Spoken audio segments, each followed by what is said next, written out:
everyone and welcome to a brand new video, and today we are here for F1 2021 My Team Career Mode, and today we have the 9th round of the championship season in Monza.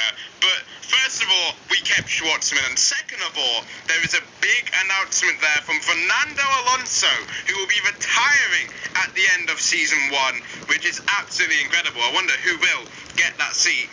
But here we go, Monza. I don't exactly like this track in this game, so let's jump right into qualifying.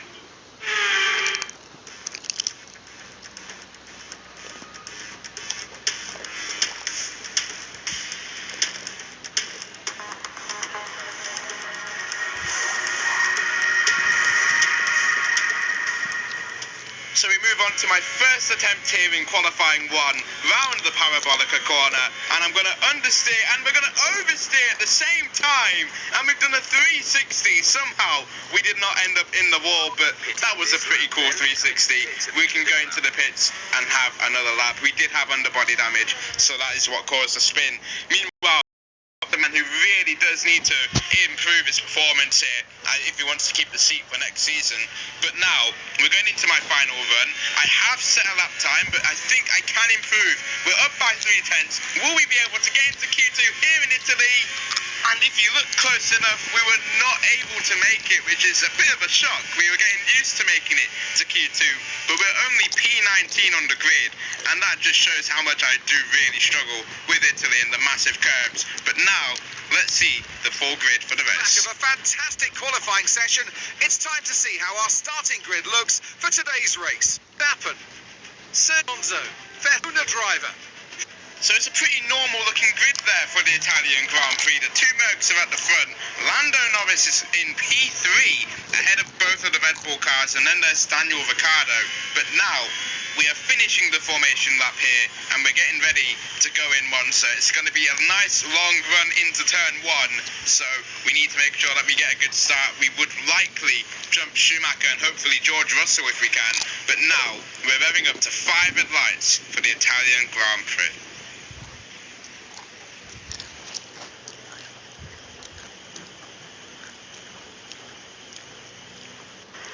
Decent start from me, except from being jumped there by Robert Schwartzman, who's on my right hand side, so I'm already down into P20. Now going into turn 1, I have to take my time. Robert will send it down the inside of multiple cars, and that's a wonderful start for my teammate.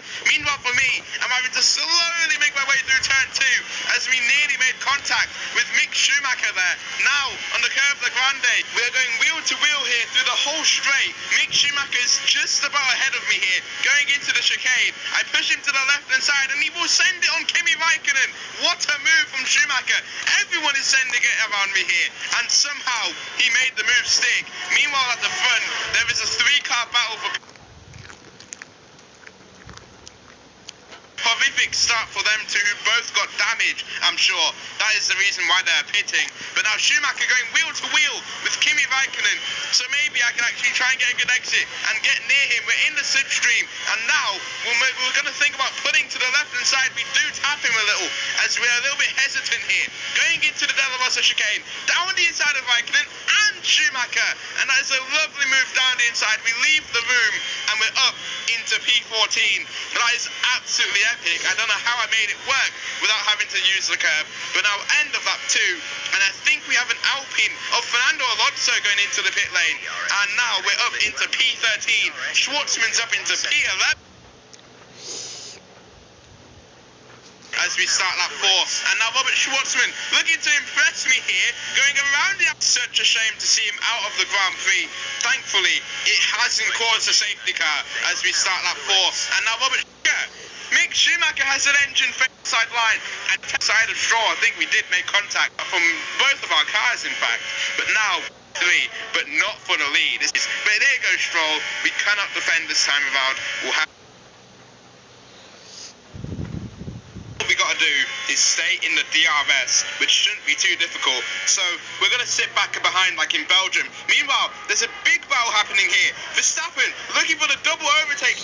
These three have been squabbling this entire time, and Ricciardo was able to stay in P3. Verstappen has to sit behind and try again later on. Meanwhile, we are not really gaining time on Ocon, and I'm getting quite impatient behind Lance Stroll. So we're going to get into the signal. I realise I'm in trouble as I don't have much overtake available, and Stroll is in the slipstream and DRS. There's literally nothing I can do. I have to get Gasly. He definitely should have a tyre advantage. Maybe he can close up to that top. A car upside down, and it's a Red Bull. But no one is really pitting in, so we're going to try and keep hunting down Lance Stroll. It would be quite early to make a pit stop.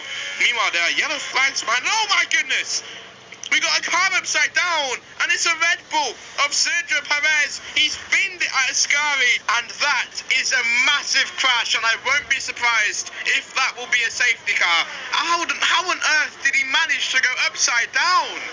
That is incredible. We do have a safety car here, so I'm going to fly straight into the pit lane. Schwartzman has also decided to pit in with me, so we're going to do a double stack, meaning he will be behind Kimi Räikkönen. Meanwhile, Stroll has decided to stay out, which is a very interesting manoeuvre. Will it gain him time to do an extra lap? I'm not entirely sure, but now that we're